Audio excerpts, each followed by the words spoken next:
Hello, everybody, and welcome back to the Brodo Fantasy Football Podcast presented by BrodoFantasy.com and the Fantasy Football by Brodo app, the only tool you need to dominate fantasy football. What up, Matt? What up?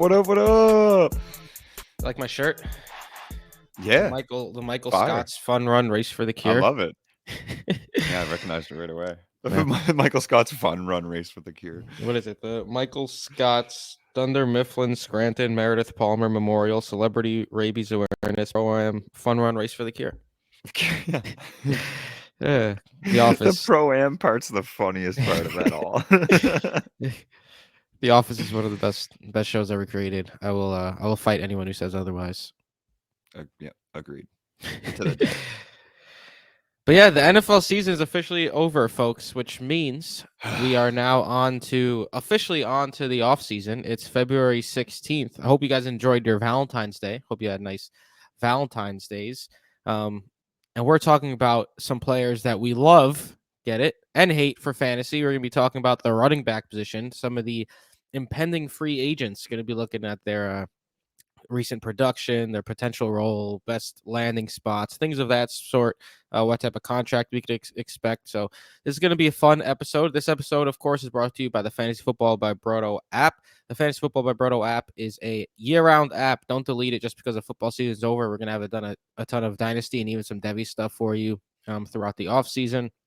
You could look at all the players we're discussing now. You could look at all of their recent production and numbers and stats and fantasy performances over the last 5 years on the app and much more. We're going to have dynasty content from Matt. We're going to have the player comps for the rookies and things of that sort. Is just keep that app download on your phone. Keep using it. This is where you get the edge for the fantasy season coming up in 2023. There's already some best ball drafts going on. Maybe you guys are a part of the crazy lunatics who are already drafting. I've considered it. I might jump into one of those quick underdog. I don't know if I'm quite ready yet. I'm actually I still have so many dynasty teams that I need to like manipulate and manage for off-season value swings that like those best ball drafts are incredibly daunting on top of that. Yeah. Fair enough. But yeah, that's the show's presented by the Fantasy Football by Brodo app. So go download that app. Join patreon.com/fantasyfootball if your heart patreon.com/Brodo Fantasy. I said /fantasy football if your heart desires as well. Get a bunch of perks like the Discord and an extra episode that Matt and I are going to be recording after this, going to be discussing the Super Bowl and such. So yeah, go there too. With that being said, Matt, we have 10 RBs on tap today to be discussing their landing spot, their production, their contracts, and things of that sort. Some high-end names here.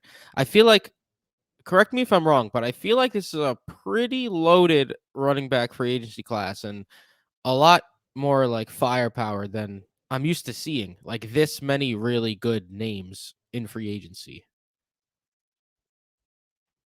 Oh, there goes Matt. A little Wi-Fi issues seems to be having. Dun dun dun. Let's see how long it takes Matt to jump back in here. There he is. He's back. Matt's back. What up, Matt? Hopefully not long. Yeah. This Wi-Fi situation is brutal right now.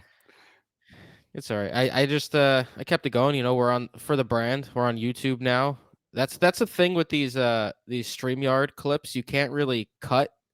You can't pause. You have to just either go or end it. So you were only gone for like 20 seconds, so it's all good. I'll just ask you the question once more. I said we have 10 running backs on tap to discuss today, and I feel like 10 high-powered names more so than we've seen in recent memory. Facts. Am I just like, yeah, do you think I'm just like, you know, a little recency bias by saying that? Or you did think this is actually a pretty high-end running back class of free agents than we're typically used to seeing? Free agents and rookies. And yeah, this is legitimately a league-altering, franchise-altering, NFL-changing, trajectory-changing year for running backs in the NFL. And you're talking about, we have 10 on the list, but there are a few more honorable mentions and big names outside of that. Like guys even like Jerick McKinnon, who just won a Super Bowl with the Kansas City Chiefs, is expected obviously to be an unrestricted free agent at the age of 31. And those guys, even in their later ages, have proven to have incredible roles and value on the teams that they're in. So couple that with no less than 10 prospects in the upcoming rookie draft that are going to have elongated NFL careers, whether it be as role players or superstars, regardless of what end of the spectrum you're looking at. Yeah, I mean, this is the craziest year for running back shifts that I've ever seen as a football fan. Yeah. I can't disagree. It's going to be fun to see where all these guys land. And look, Matt and I did not discuss our landing spots. We chose the 10 names we're going to be discussing, but we did not discuss what fits we're going to go with. So maybe Matt and I have the same exact mindset and wrote the same exact team for each of these running backs. Maybe we're complete opposites and we're going to yell at each other. That's what this podcast is for. Let's see. We're going to dive into it with the premier asset here, Matt. Turning 26 years old, fresh off of a healthy season again, finally. 1,300 rushing yards, 10 rushing touchdowns, 338 receiving yards, no receiving touchdowns. A top 10 running back, had 76 targets on the year, and that's Saquon Barkley of the New York Giants. Matt, we know Saquon has, there's a lot of people who think Saquon is Saquon still of like rookie year. I'm not one of those people. I think he's very good, but I don't think he's at that level anymore. There's people who think he should get paid. There's people who think he shouldn't really get paid. I'm going to let you start it here with how you think Saquon's going to be handled. Saquon doesn't even think he should get paid. Or did he say that? Yeah, I mean, I missed Saquon literally has an interview. He doesn't even think he's getting, like he said in an interview, he doesn't think he's going to reset the market. He's not even looking to do so. He just wants to find the right fit, for the right money. So he doesn't expect to get like the highest paid or Zeke money. And I think Zeke kind of ruined that contract market. I don't think you're ever going to see running backs get paid that type of money anymore, especially with, you're looking at Deshaun Watson's contract and in comparison to Patrick Mahomes. And it's not necessarily that, yes, he is overpaid, Deshaun, because it wasn't proven, but it's the fact that like Patrick is incredibly underpaid. Josh Allen is incredibly underpaid for the value that they bring to their team. So you're going to see the quarterback market reset, and the running back market is going to get justifiably a lot thinner. And with this many assets coming in, I think you're going to see teams be less willing to throw a lot of money at a high-profile guy like Saquon. So yeah, that said, I do obviously have him as my number one free agent entering this season. I think his best fit in a potential role is obviously RB1, versatile zone blocking, run-focused offense, but not necessarily run-dominant because he is such a versatile pass catcher. And I mean, if he were just to take on the entire production of the Buffalo Bills backfield, I would be incredibly happy. I really would like to see Saquon stay in New York, maybe go a little further north, put himself on a contending team. Obviously, that for contract structuring wouldn't work out unless Buffalo cleared a little bit of cap. But that's my perfect fit for him. If he had Singletary's role, James Cook's later in the season role, like combine a 3-down workload into Saquon Barkley, and you can just get rid of James Cook as well. And Singletary is obviously an impending free agent. Yeah, that's my perfect contract. Fit for him. What type of contract do you think the Bills would give him? Contract wise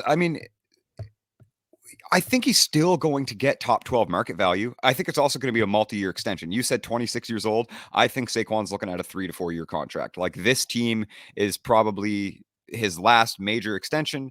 Not necessarily the team that he's going to retire with by any means, but definitely his last productive years will be on whoever he signs this contract with, because I do see it being probably the longest extension, other than potentially the next guy that we talk about, but probably the longest extension of any of the free agent running backs. Interesting. I like it. I like the Bills fit. We are not in line on this one just to start. Look at that. So we're not going to be saying the same exact things here. This is the sneak peek, I suppose. The only player that I decided to keep on the same team. I think Saquon with the Really? Giants. Yes, I think Saquon with the I have Giants. one. And interesting. And Brian Daboll just makes too much sense. Yep. Daniel Jones had a career year this year with Daboll, and a lot of it was because of their ability to use Saquon Barkley in space and get him into the game plan and get him just moving around and being a Saquon-esque, not fully Saquon of the lore that we remember rookie Yeah. season, but That's where I agree with you, man. I don't think he's quite that rookie tier. yeah, but he's still a very, very good running back. I think if the Giants are going to re-sign Daniel Jones or move on, either way, they're not going to have that A1 starting quarterback that can just carry the team. I think they know that, and I think they're going to want to stick with the guy that they trust and already knows the system and someone they feel the familiarity and the trust in with Saquon Barkley. So I think Saquon stays with the Giants. I think that's the best spot for him. And I think they give him I mean he's approaching 26 years old, right? He is 26 years old. He just turned 26, so he is reaching that age apex time. I think they give him a 3 or 4 year deal, maybe like Yeah, $12 agreed. million, 12 and a half in that Nick Chubb, Aaron Jones area, Derrick Henry area of Yep. pay. I think that would make sense. Maybe a 4 Yeah, year right in the top um, 12. Yeah, yeah. 4 year, $50 million deal would give him the same average salary as Derrick Henry, and it would keep him long term in New York. And I don't think Giants fans would be super upset with that based on the I way think they Giants fans would be super upset if they didn't re-sign him, to be yeah. honest. I mean, I don't look. I'm not one of the big RB guys when it comes to paying running backs, so I probably wouldn't give Saquon 4 years and 50 million, but I can see the Giants definitely going in that direction. So there you go. We got Saquon to the Bills for Matt and Saquon to the Giants for me. Next up, Matt, I'll let you Staying with the kick this one Giants. off. 25-year-old So, breakout candidate, Josh Jacobs. Hit me with your yeah, I Josh mean, Jacobs Josh stats. Jacobs is most productive season of his career in the first season in which a team, or well, I guess the Raiders, he's only played there, but the first season in which the Raiders allocated more than 80% of the opportunity share to a young Josh Jacobs. And I mean, it's kind of crazy to me that they didn't ever in any point um, go to that, where obviously they spent an insane amount of draft capital on him. They had a more competitive team in his younger years than they did this season, as they're now moving on from a quarterback that they had extended into what they deemed a winning window with Derek Carr, and have now cut him and relieved themselves of a $42 million cap hit. But yeah, Josh Jacobs, 340 carries, 1,653 yards, 53 receptions, 400 receiving yards, 12 total touchdowns, 19.3 fantasy points per game. That was good for RB3. I mean, I think Josh, much like Saquon, I think Saquon's name honestly is going to hold a little bit more on the running back market. And a part of that reason is obviously if he does stay with the Giants, that might be where he could make his most money. But Saquon is looking healthier and doesn't have the same wear that Josh Jacobs has. Like, we haven't seen very many running backs, not just recently, but in NFL history, be able to maintain multi years of production after hitting that 320 touch threshold. Like, Derrick Henry is honestly the only example ever. And sometimes there's bounce backs, but like you've seen it with quite literally everybody. Barry Sanders, Eric Dickerson, like all these guys that hit 300 touches and close to 2,000 yards.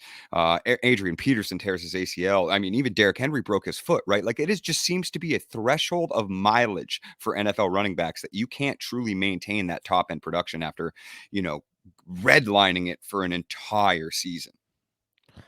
Yeah, it was, you know, I wonder if the Raiders think back and they're like, shit, I guess we should have picked up that, because you don't know if they would have ran him to the ground as much as they did if they picked up his option, but I think they kind of surprised them to see him put up 1,600 rushing yards, 12 rushing touchdowns, and start catching the ball. 51 receptions. I mean, Saquon had 57. So they're only 6 receptions apart, and Josh Jacobs actually had 60 more receiving yards, just under 60 more receiving yards than Saquon Barkley. So Josh Jacobs is a guy who really balled out. He had one of the highest PFF grades as well, a big increase over the over last season. And my fit here, did you say you're a fit, Matt, for Josh Jacobs for your best landing spot? I didn't. But I also have like a little potential role. Obviously, I think he's got to maintain the money that any team is going to allocate Josh Jacobs based off of, like, if he has an agent with half a brain, he should probably be the highest paid running back in free agency. Right? Like, Yeah. there's no denying he has the best stats out of any running back entering free agency, and he is the youngest out of any of those running backs. So Well, if he a has year an agent younger with than half a brain, Saquon, right? which matters. So he should obviously get paid the most. I still think the market is going to take Saquon's name, but yeah, someone that loves to run the football, has a ton of salary cap, and is looking, I think, to boost their offensive committee. I don't think that Tyler Algier is the answer. So the Atlanta Falcons. Ah, okay. I like it. I like it. I think the Falcons may have a little bit too much work to do to sign Josh Jacobs and focus on the RB position, but I do like the landing spot. For me, the landing spot for me for Josh Jacobs here is a team that allocated a lot of money to the RB position surprisingly last season on a 2-year, $12 million deal for Chase Edmonds that did not work out at all. And that's the Miami Dolphins. I think Josh Jacobs landing with Mike McDaniel, Tua, Waddle, Hill, and company makes a ton of sense. Mike McDaniel would be able to use Josh Jacobs on all downs, would be able to work him into the offense pretty seamlessly, I think. I mean, every Kyle Shanahan, Mike McDaniel type offense, they never seem to have trouble finding productive running backs. But they showed last year that they are willing to pay for a running back that they think fits the mold of that team, and Chase Edmonds, and that didn't work out. I think Josh Jacobs proved this year that he can catch the ball. Maybe they're looking for a running back who can catch the ball more effectively than Josh Jacobs, but I do think Jacobs proved that he has that ability. Um, and he's hitting the free agent market. The Dolphins had a solid season, but they were a letdown at the end there with all the injuries to Tua and company. I think they're looking to bounce back and take the reins of the AFC East next year if they can. So I think Josh Jacobs makes a lot of sense going to Miami on a Joe Mixon-esque deal. Joe Mixon got 48 million over 4 years. I think Josh Jacobs makes sense getting maybe 3 for 36 or 4 for 48 and signing with the Miami Dolphins if they feel like that's the way they want to allocate their money this offseason. Yeah, What do you we think, very Matt? much agree on at least the contract length. I mean, I love that landing spot for Josh Jacobs, especially for fantasy purposes.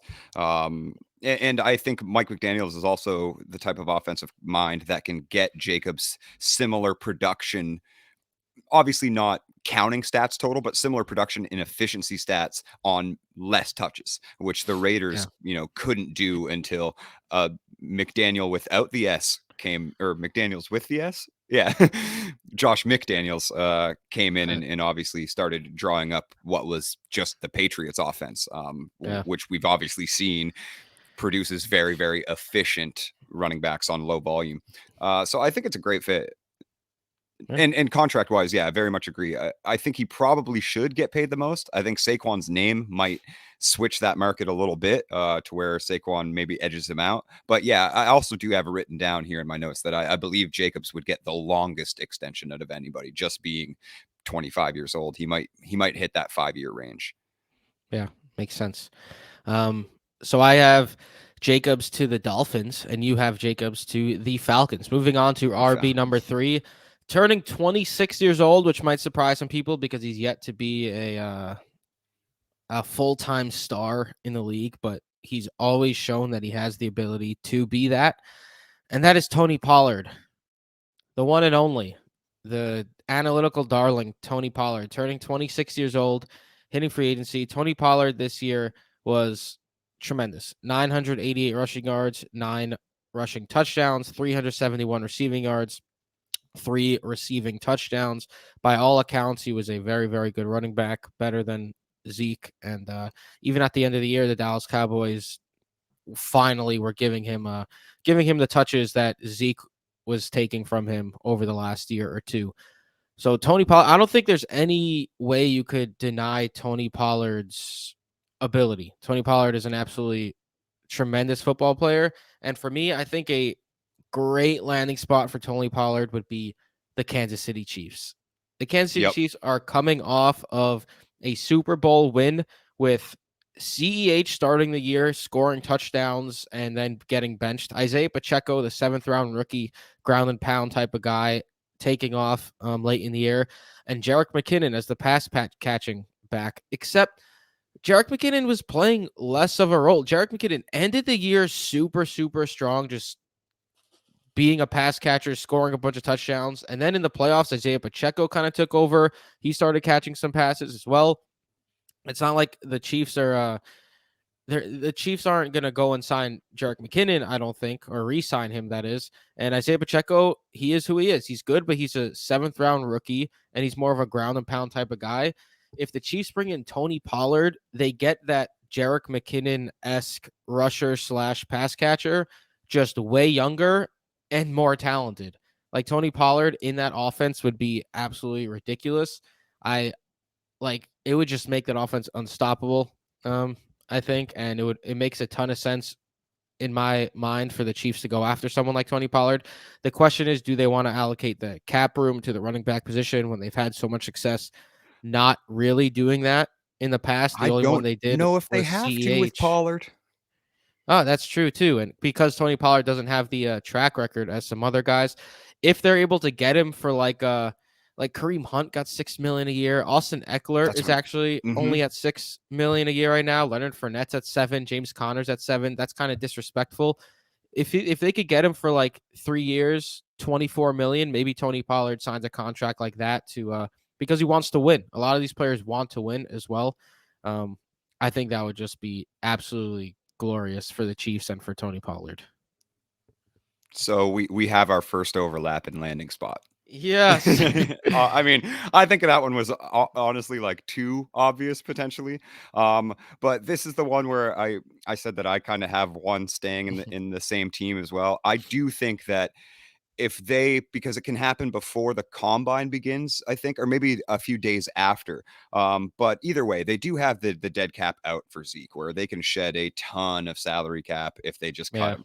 Or it's much better in their benefit to not take the dead cap hit and restructure, which you probably would think Zeke would do. Hopefully. But that said, I think Tony Pollard as the true RB1 in a Zekeless Cowboys offense behind that offensive line is absolutely phenomenal as well. Kansas City is the best absolute landing spot. If he takes on Jerick McKinnon's role and then Pacheco still has the change of pace, I mean, you've seen what Pollard can do in low volume. He is literally an RB1 at every time he's ever been given more than 10 touches. So in that Kansas City offense with them living in the red zone, absolutely love it. And my point to why I think they can is I think that Tony Pollard's going to have to sign a prove it deal. 26 years old, a prove it deal on a 1 to 2 year contract and can still get a shorter extension at 28. Maybe that would up his veteran value into his, early 30s, 28 to 30, kind of on that Melvin Gordon-esque, Kareem Hunt-esque contract again. I think that Tony's going to have to sign a 1 to 2 year. Hopefully he gets that 3 to 4, but a 1 to 2 year contract on that $4.5 to $6 million range, because it's also Dallas's offense and the way that, Kellen Moore runs offense. He's got to be able to prove it that he can do it in a different system, do it with more touches. Obviously, I don't think Kansas City would have any worries about the players that they're signing to fit in their system. Like they can literally grab anybody. MVS, Juju obviously had fantastic Super Bowl winning seasons as far as their career norms are concerned. Yeah. Pollard in Kansas City on a prove it deal is I think actually very likely. Look at that. We have our first combo agreement here of Tony Pollard to the Kansas City Chiefs as the best landing spot. The next man up is a guy who had David Montgomery-esque season. 780 rushing yards, 5 rushing touchdowns, 316 receiving yards, 1 receiving touchdown. Just like he got outplayed by Khalil Herbert at times when he was healthy. Just a very David Montgomery-esque season from the plotter type of running back. He's turning 26 by the time the next football season starts. So Matt, why don't you start us off with David Montgomery and how you see that going? Yeah, Khalil Herbert is better than David Montgomery at every facet of football, like period. And Montgomery's the first guy on our list that we're getting that he's not actually a full free agent. He's just a cut candidate, and they're highly unlikely to pick up his 5th-year option.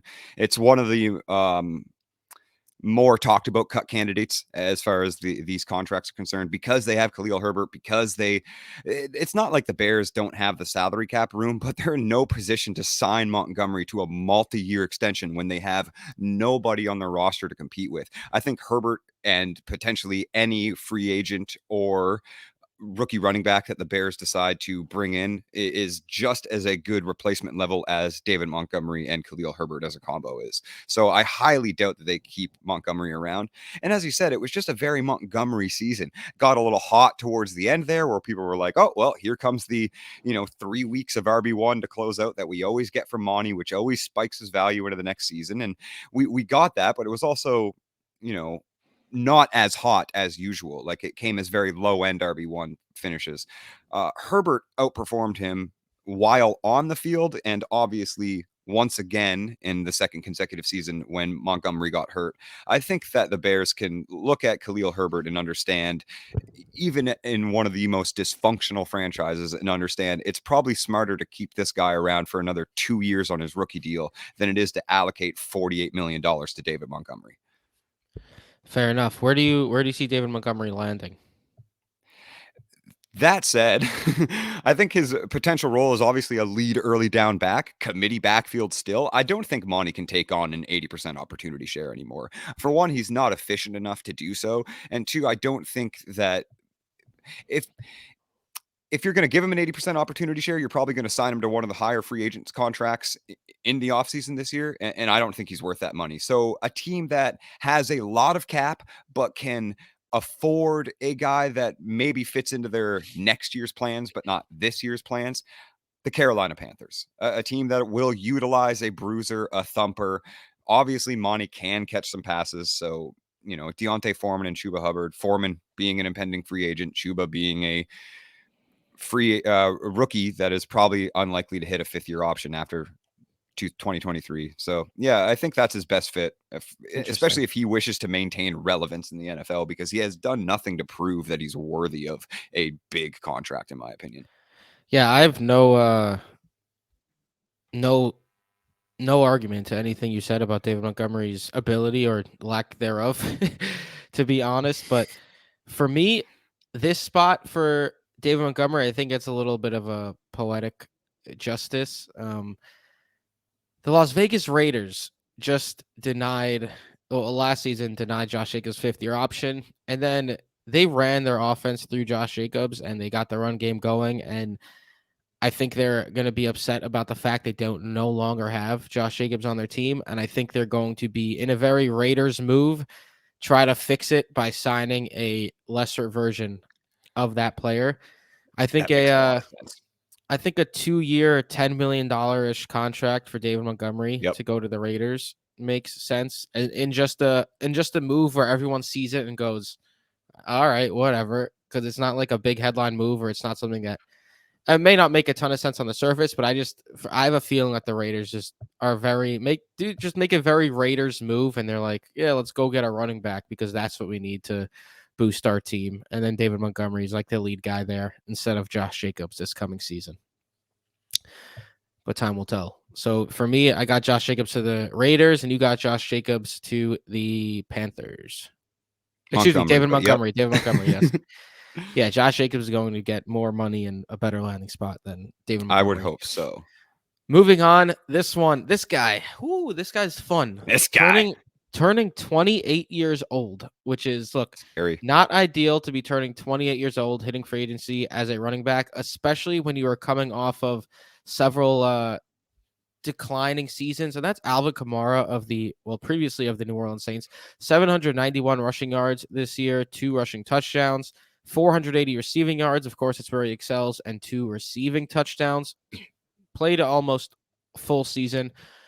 Hasn't looked like Alvin Kamara that really just blew up in his first couple of years with New Orleans. Now he's really reaching that age where you're concerned if he's going to be able to continue being effective. Um, Alvin Kamara is a player that can be cut, I believe. I don't think he's a free agent.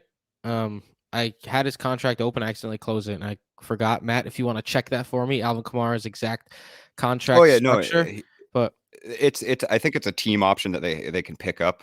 He is a free agent though, yeah, and there you he go. also has the legal situation going on still. And the legal situation, yeah. And with the way Alvin Kamara played last year, you have to assume they're not going to pick up his contract when he's the second highest paid running back in the league at this point in average per year, who's making 15 million. So I do think he hits free agency. And my perfect landing spot for Alvin Kamara is a 1 or 2 year deal to go to the Buffalo Bills and turn Josh Allen and company into a Super Bowl contender and really solidify that backfield for the first time in the last several years. Yeah, they'll have Devin Singletary still, and Devin Singletary can mix in, but they traded for Naheem Hines, and Naheem Hines didn't mix in really in the backfield. He was more just a punt returner. They drafted Zach Moss, and that didn't work out. Like they've just been looking for the RB answer for a while now. And if they could get Alvin Kamara on a 2-year deal, 1-year deal, maybe 1 year 8 million, or 2 years 12 million with a lower per average salary, something like that for Alvin Kamara. Before he hits age 30. I think that makes a ton of sense for Buffalo and for Alvin Kamara to really excel over the next couple of years after a couple down seasons. So for me, I think Buffalo Bills here. I know you, Matt, had Saquon going to the Bills. I think Alvin Kamara Very makes, similar yeah, reasoning though. yeah. Yeah. Alvin Kamara makes sense as the guy that they could trust out of the backfield, catch passes, still have a Josh Allen led offense, and mix in a running back who is better than they've had in several years. And just so that we, get all the facts straight, the Saints did restructure his contract so that they can cut him this offseason with a dead cap hit. That's how it's working. There you go. Yeah, I knew So there. I had like his. he's a free agent. Yeah, Like, I had his yeah, contract details open, and I exited out, and I was like, "Oh, there go the contract details." because they didn't. They certainly like that restructuring came this offseason, so they certainly like Mickey Loomis knows what he's doing. When you look at the Yeah. Saints, and as far as their like contract restructuring and things like that go, they're probably the easiest to read between the lines because of how good Mickey Loomis is at shedding cap. You're Mhm. like, oh, they're gonna cut this guy. like I Yeah. tweeted it out earlier, like when they restructured Michael Thomas a couple weeks ago. Like they're gonna cut him in less than 31 days because they restructured it to that exact 31-day point is when the guaranteed money kicks in. Smart. So yeah, like you. So in less than a month, Michael Thomas will not be on the Saints anymore. Yeah. That said, with Kamara, I have his best landing spot as the Dolphins. So where you had Ooh, Josh Josh Jacobs Jacobs. going there, I think that Kamara is a little bit of a better fit in that scheme. That I scheme see that that. Mike McDaniel runs is exactly the scheme that Alvin Kamara succeeded in. Is that widespread zone scheme where he doesn't have to run between the tackles, that all of the blocking is made in open space for him, and then they utilize the running backs in the receiving room. Raheem Mostert and Jeff Wilson, both impending free agents on the lower level. That's why they didn't make our top 10 list, but Kamara, with that cut, the restructured contract, him being able to take a bunch of his signing bonus up front and then just get off of the Saints, I think the Miami Dolphins are going to be able to convince him to take one of those veteran level contracts, the Kareem Hunt style money, the Latavius Murray, well, a few years ago, obviously, more Melvin Gordon style money when he first signed with the Broncos, and get themselves a guy that fits perfectly into their system and fits perfectly into their win window. If Tua doesn't get hurt, I think obviously the Dolphins are looking like a much stronger team. They certainly did look like a much stronger team before the concussions unfortunately derailed what was a very, very impressive season. Kamara's in that veteran window where I think they can still afford him under their salary cap should he get cut. And perfect fit for Mike McDaniel just to have a speedy, explosive receiving back that can kind of do it all, fill that famous San Francisco 49ers running back role where he's just uber productive, even with limited touches, which we've seen. It's very difficult for Kamara to maintain a 27 per touch production ceiling these days. He's 28. Yeah, fair enough. Um, I like it. I like it. I do think Alvin Kamara's abilities might be a better fit in that Dolphins offense. I just don't know if they're gonna want to go for someone who's 28 compared to the youth of Josh Jacobs. Moving on to the next running back here, a backup who has shown that he could be the guy in stints, but even when the lead back on his team was healthy, he wasn't even really mixing in much. He's really just been an injury replacement, but he has shown that he could play well in those opportunities, turning 25 years old, so not really a concern in terms So of age young, yet. actually. Yeah. And Matt, I'm going to let you kick this off with the GOAT, Alexander Madison. Alexander Yeah. Madison. The goat handcuff. I mean, I it's incredible to me that I feel like Alexander Madison has just been like the best handcuff in, rounds Right? 15 plus for like 10 years now, and he's only 25. But he did get drafted super young, obviously had a productive collegiate career, and the Vikings snatched him up in that fourth round. I think Alexander Madison can legitimately be an RB1A in a committee on any team in the NFL. I have his best fit going to the Saints as a Kamara replacement in that offense, just taking on a prove it deal, very similar. I have him in the notes. I have him Chase Edmonds contract. So the Saints throw Chase Edmonds what he got from the Dolphins on a 2-year deal with a 3rd-year team option. Not really a salary cap breaking deal, but certainly puts the Saints in a position where they have a 25-year-old guy that would play through his age 28 season on a below market level deal, and running back should be the least of their concerns right now as far as the quarterback concerns, the defensive getting like every all pro member of the Saints defense being over 30 except for Lattimore. So all of those concerns with the Saints having to retool, maybe not rebuild because they don't want to, which sucks as a Saints fan. You'd like to see them just blow it up and rebuild it. But that said, I think Madison is the perfect fit for them. Somebody that is going to be valued below market because he's never had a lead role, only as an injury replacement, and somebody that they can give a lead role to and keep through their retooling years. I like it. I like that landing spot. And it's pretty funny that you went with the Saints. I'm not going to lie, because I went with Mr. Saint himself, Sean Payton, and the Denver Broncos here for That makes a Alexander lot of Madison. sense. Yeah. Alexander Madison, as we know, is more of a he needs to prove it still type of running back, but has been good in spurts. And Javonte Williams is in Denver, but he has not been able to stay healthy. He's looked good when on the field, but I think Sean Payton and company. I mean, Sean Payton has turned running backs into stars his entire career, right? Like the Pierre Thomases, the Mark Ingrams, the Alvin Oh man, Kamara's. what a Like name drop. I love Pierre so much. Pierre Thomas was the man. Yeah. Shout So out Pierre good. Thomas. So, I mean, Sean Payton knows what he's doing with the running back position, and he's made all these players stars while sharing the ball in the backfield as well. So, I do think the Broncos are going to look for a 1A, 1B type situation to pair with Javonte Williams. I don't think the answer is on their roster at the moment. I think the answer is a player like Alexander Madison, who they could likely get for fairly cheap. I mean, Jamal Williams got $3 million a year. Gus Edwards $4 million a year. Cordell Patterson roughly $5 million a year. So if they go ahead and get Alexander Madison for a 3-year, $15 million deal, something like that, a little low key but nice addition, I could see that. I could see him fitting right into the Denver because they're also looking to win right now. Like trading a first round pick for You Sean nailed it. Payton after this terrible season they had, a defensive side that is very, very good. Like they just need their offense to pick it up. And Alexander Madison, I think, would help out that backfield and makes a ton of sense for the Broncos to go after him and make him a 1A, 1B with Mr. Javonte Williams once he returns from injury. Yeah, I want That's to my change spot. my answer. That's the perfect landing spot for Madison. Out of all Yeah. the players that we're listening, or that we're listing today, rather, I think that might be the best answer because I mean, it's shouldn't be a secret either that Javonte's not going to be ready to start the season, and I think Yeah. you said the most important thing.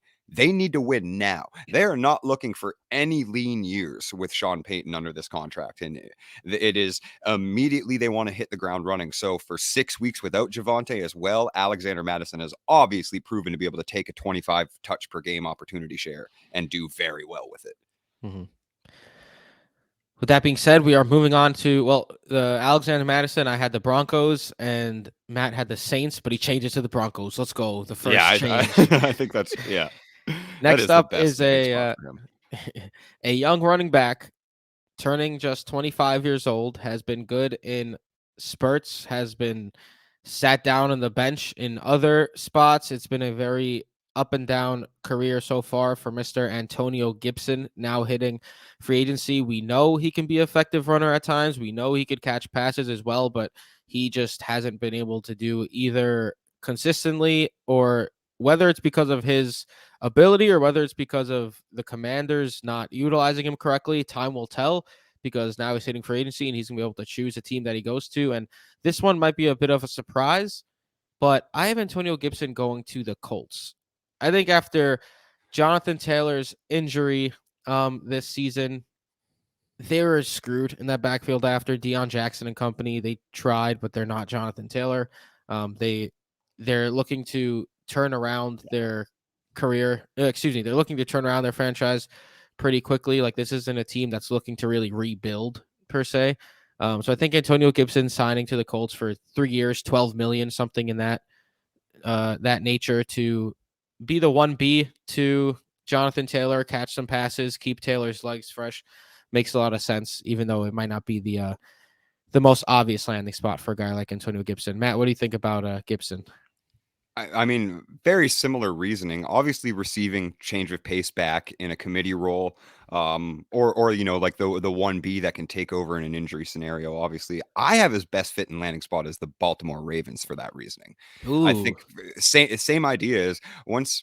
Obviously they labored through Kenyon Drake and Gus Edwards and J.K. Dobbins coming back and then having to go back on IR and then coming back and looking great, but not having the same breakaway speed. And even he wasn't shy about it. He was like, nah, my knee's fucked up and I can't run the same way that I used to. So give me another year and I'll be able to burn all these guys to the end zone. Like, obviously not saying it verbatim, but yeah.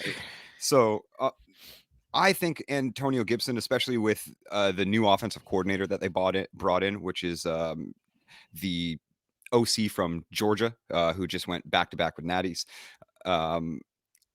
Gibson fits so perfectly. You've seen Georgia run committees for the last decade. Obviously, continued through the last 2 years with James Cook and Zonovan Knight getting drafted. Nope. I'm gonna get it. Just a second.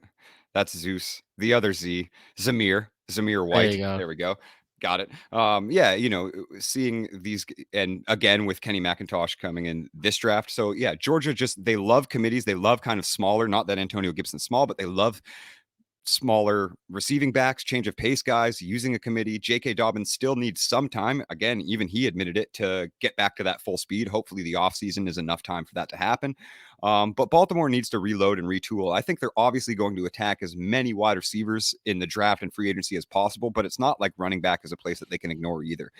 Gus Edwards becoming a free agent. J.K. Dobbins, obviously, if they're going to extend him on that 5th-year option, they have to decide to pick it up this year. So I think Gibson and the Ravens offense, they're going to keep running heavy and hopefully start checking down to the running backs a little bit more, and he can get some of that production and some of that rookie value back as well. Interesting. The Ravens weren't a team I really considered here for Antonio Gibson, but I think it could make sense. I'm not going to lie. I was like stuck for Antonio Gibson's landing spot, and I asked my girlfriend, who knows nothing about football. I was like, "Where's Antonio Gibson going in free agency?" And she was like, "The Ravens." And I was like, "Damn, that's a good that makes a lot of sense, actually." That's great. Yeah, that's tremendous. The next running she back, had a 1 in 32 chance, bro. Like, she got so lucky. I like it. The next running back we are going to be talking about is the oldest running back here, already 28 years old, Lombardi Lenny, formerly of the Tampa Bay Buccaneers, hitting free agency, and this one is fun. look, Leonard Fournette, as we know, 2 years ago had that breakout type season with the Buccaneers. Had a great postseason, which is why he's called Lombardi Lenny. And this year it was just kind of a downhill for the entire Buccaneers offense, including Leonard Fournette. Rashad White kind of took over his role later on in the season, and Leonard Fournette just didn't look like he had the juice that he had 2 years ago, or he wasn't nearly as effective as he was. And he is old now, but he could still tote the ball, be a plotter type of running back, which is why I think Leonard Fournette goes to an old flame here and joins the Jacksonville Jaguars to help out Travis Etienne and company. Whoa. Yeah, Travis Etienne, as we know, people were annoyed that he wasn't getting the workhorse type work this season, a year after his injury, but he started getting more and more involved throughout the year. They really wanted James Robinson to fit in that offense, it seems. He was the one getting a ton of work early in the year, getting the short yardage situation and such. So I think Leonard Fournette returning to the Jaguars on a 1 or 2 year deal for 4 to 8 million respectively would make sense to pair with Travis Etienne, make Leonard Fournette the short yardage guy, make him the guy who fights for the touchdowns while you keep Travis Etienne fresh. You use Travis Etienne in passing situations, and he's the guy that is the game changer in that backfield, while Leonard Fournette is the change of pace type of guy getting 10 carries or so a game, similar to the kind of like a Jamal Williams to DeAndre Swift, except if DeAndre Swift was getting a lot more touches. And I think Travis Etienne is only going to get more touches next year. But I think Leonard Fournette, the reunion in Jacksonville, I don't know where their minds are at, the Jacksonville front office and Leonard Fournette, if there's some bad blood there or not. But I do think it makes a ton of sense for a reunion of these two here, of the Jaguars and Leonard Fournette rekindling an old flame. What do you think, Matt? I mean, I don't think that's going to happen, but I kind of like it. And, similarly, I kind of went down the same mind path for his landing spot is I really do feel like he's a committee veteran with receiving upside, short yardage, goal line work. Like, to use a similar analogy, almost if Jamal Williams caught passes. Like, I think that's very much the money that's going to be allocated to him. So, maybe a 2 to 3 year deal, 4.5, 5 million, respectively. And although I changed Madison to agree with you, I originally had his best fitter landing spot to the Denver Broncos. Obviously, you can take on a bit of that early season work with a higher opportunity share while Javonte gets back to health with his MCL, ACL, meniscus, knee destruction, and reconstruction. But I think Fournette fits really, really well into what they're trying to do. It's obviously a win now team. They don't necessarily need to look for youth in rebuilding. They have quite a bit of good youth on the offensive side with Javonte if he's healthy. Greg Dulcich, Jerry Jeudy, obviously still under contract for 2 more years with that rookie deal. Yeah, so I think Fournette is healthy enough and good enough to maintain a larger opportunity share throughout the beginning of the season while Javonte heals, and then tear that off kind of in a similar fashion to Javonte's rookie year, or as they were trying to do in his second year, where he kicks up his opportunity share later into the season and really pushes the veteran down the depth chart. I think that makes sense. I like it. Similar to the Alexander Madison. But Fournette would definitely be more of a bridge than Madison would be, I think. For sure. And Matt, I guess that depends on how much they really trust in Javonte and his knee moving forward. That's true. I'm going to let you kick this one off. We got 2 running backs left. This one is another older guy. The oldest one here, Barry Sanders. Kidding. We're talking about Jamal Williams, who's turning 28 years old, off of his best season as an NFL vet, 15 touchdowns, led the NFL in rushing touchdowns this season, just shy of 1,000 rushing yards, was a big piece of that Detroit Lions offense. Did not catch passes really, just 12 receptions on the year, but he was very good in his role. So Matt, where do you see Jamal Williams ending up this season? I think the best fit and landing spot for Jamal Williams, honestly, is the Los Angeles Chargers. So I won't even beat around the bush with that one. They were dominating the Jacksonville Jaguars.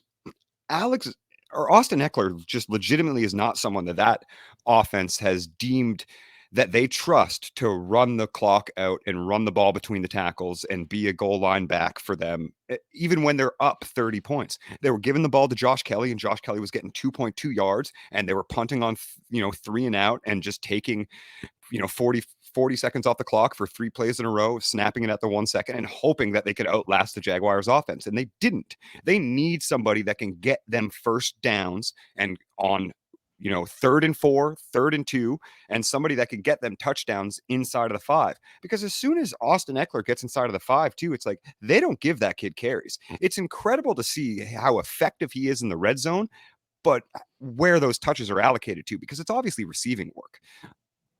The Chargers need a thumper. They need somebody that can step in on early downs and on late downs and inside of the 5 that can up that offense to a point that they're not blowing 30-point leads. And that's Jamal for me. And although he is a little older, I think it's very pertinent to mention that he doesn't have much wear and tear. Before this season, he'd never touched the ball more than 170 times in a single season, had always been productive in the role that he was given in Green Bay, which is the role that the Lions utilized to the maximum extent when he literally broke Barry Sanders' touchdown record. I think Jamal still has a lot of burn on him, so I could see him getting a decent, 2 to 3 years, probably $6.5 million, a little bit higher maybe than the Lions were paying him. But if any team is not going to at least spend draft capital on one of these bruising running backs coming into the rookie class, but is going to attack the running back position in free agency, it's got to be the Chargers, man. They need somebody more than Eckler. I like it. I think it makes sense to get him as a 1B there, because like you said, the Josh Kellys, that Justin Jackson was decent in the role, but he moved on, and I do think getting someone like Lions. Jamal, yeah, that's funny. Yeah, I do think Jamal Williams makes sense there. I did not use the Chargers in my landing spot, but a similar thought process. I am going to the New York Jets. I think with Breece Hall recovering from a bad injury, and the Jets, look, they need a quarterback. Hopefully it's Aaron Rodgers. Maybe it's Derek Carr. I don't think, maybe it's Ryan Tannehill even. I don't think the Jets go into the season with a rookie quarterback or Zach Wilson or Mike White. I think it's one of the big guys. I think they go out. Joe Douglas goes after a quarterback after seeing that the Jets' offensive weapons are very good and their defense is very strong. So I think Jamal Williams would fit in there perfectly. One, to use while Breece Hall still recovers as the early down running back. We saw James Robinson try to do it. He couldn't really. Zonovan Knight had a couple nice games, but he really fizzled out near the end of the year. So I think Jamal Williams makes a ton of sense there. And even when Breece Hall returns, Jamal Williams could be the goal line guy, the short yardage guy. Like, we know he's effective in short yardage situations. I mean, he just led the league in touchdowns. And he did it for years with Aaron Jones and company in Green Bay as well. Plus, he's just a fantastic human to listen to in his interviews. The man is a national treasure. Yeah, I assume he's a big. I assume people love him in the locker room as well, based on what we've seen outside of the locker room. But yeah, I think Jamal Williams to the Jets makes a ton of sense, to get that veteran leadership in there for Breece Hall as well. Someone who's been there, and someone who's probably looking to join a team that can win. And I think the Jets can win as long as they address the quarterback position. So I think Jamal Williams to the New York Jets makes sense, and that's where I have him landing this offseason. But we'll see if Joe Douglas wants to allocate the money. Old offensive coordinator. Oh, there you go. True. And Aaron Rodgers is old offensive coordinator. And a rumor to get his yeah, fair. Yeah, I think that's a great landing spot for Jamal. And I mean, also just for fun and fan purposes, Jamal in New York media. Oh my, yes, please. Yeah, right. When it's snowing outside, he's going to talk about Frozen again. It's going to be great. Lastly, Matt, let's finish this bad boy off with one of the bigger names. One of the bigger names, a young name turning 26, has never really been a workhorse, so he doesn't have the mileage on his legs either. This was one of his best years of his young career, probably the best, despite the ups and downs. He was a big part of what the Eagles were looking to do, if that gave it away. It's Miles Sanders hitting free agency. Matt, Miles Sanders is someone, for me, I could see teams paying him to be a lead guy. I could also see teams paying him to mix in with another 1A, 1B type situation. As we know, that's becoming the norm across the NFL. So what I went with here is might be a little bit of a shock, but I have him going to the New England Patriots to join Ramondre Stevenson. I think Ramondre Stevenson and Damian Harris were too much alike in terms of running style. Like Damian Harris is a good running back, but Ramondre Stevenson could do everything Damian Harris could do. Plus, he was better and he was a good pass catcher. I feel like Miles Sanders might not be as strong as Ramondre Stevenson, but he could step in there. He could catch passes if needed, even though he hasn't been a huge pass catcher throughout his career. But he could also run between the tackles if needed. He could run outside if needed. And this is a team that focused on their running back position this year with Ramondre Stevenson basically being the leader of that offense with Mac Jones struggling. And look, hopefully they have a real OC next year. I don't know what the Patriots are doing this year with their offense. They were a lot better 2 years ago. But I think Miles Sanders there to ease the burden on Ramondre Stevenson and become a 1A, 1B type situation. We'll see how much if the Patriots are willing to spend on a running back. I could see Miles Sanders getting $4.5 million a year, 2 years, $9 million, maybe makes sense if he wants to go for another payday in a couple of years. But I think the Patriots make sense as a landing spot for Miles Sanders. Matt, do you agree, or where do you have him landing? I mean, I do agree with you. I don't think that's a terrible spot at all. But also, I wanted to point out like the receiving production. Obviously, he opened up his I shouldn't say obviously, but he opened up his rookie year with 509 receiving yards and has regressed every year since. 197 the following year, 158, and then just 78 yards last season. I think Sanders as that change of pace role and that like third down kind of the 1A, 1B sort of thing might be a misnomer to what his actual role is. He's maybe a bit of a little undersized early down back. And unless, GMs or coaches or whoever going to make these final decisions for teams are deciding that what they saw in his rookie year, what they see on film in limited volume in the receiving game is enough to really allocate a 3-down workload to him. As you were saying, he might very much get that role. If they believe that, then, they're certainly looking at something that he hasn't necessarily shown as of late. I think that's going to mitigate his volume or his value a little bit on the free agency market. It's just the fact that the Eagles have misused him and kind of deaded his NFL value as a very highly touted prospect and early running back after his impressive rookie season. So, with that said, I think Sanders' best landing spot probably comes to a place that is looking at somebody that they can add to a already high functioning committee, maybe a veteran replacement, RB1B in a committee offense. Seemingly is capable of handling a workhorse role, but obviously has never been allocated those opportunities consistently.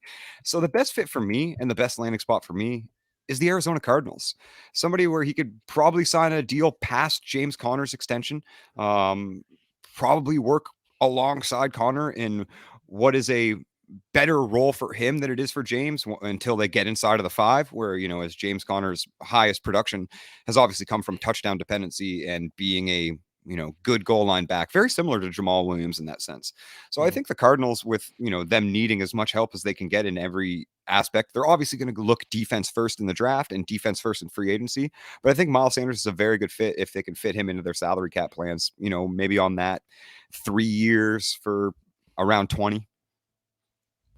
Ooh, a decent chunk of change for Miles Sanders. I don't know if he I don't reaches think he's that. going to be I don't think he's going to be the highest paid, but I do think like I said, like a veteran replacement, he is only going to be 26 when he signs that contract. So I think he's going to be utilized in more of a contending team, like another team that's in a position that they think they're pushing for a playoff, not a team that's rebuilding with him or around him, but a team that, like, obviously the Cardinals think that they can win. They just need the proper system. Yeah, no, I hear that. Makes sense. So you got Miles Sanders heading to Arizona. I have him heading to the New England Patriots, and that is it for our RB free agency frenzy episode. This was a fun one. We're obviously going to be coming at you with QBs, wide receivers, and all that good stuff as well. Matt, where can they find you? At PsychWardFF. I'm at BrotoFF Mike, Jason at BrotoFF Jason, Tim at BrotoFF Tim, Cass at BrotoFF Casanova, at FF by Broto for the app account, at Broto Fantasy on Twitter for the Broto account. A whole lot of Twitter handles to go follow, folks. Patreon.com/Broto Fantasy to support the pod and the company and the app. New episode coming after this one. We're just going to be clicking end record, and then we're going to click start recording for the next episode. And that's that. Yeah, download the app, and thank you guys for listening, and we'll see you next week. Hope you enjoyed the free agency frenzy episode for the running backs. Later.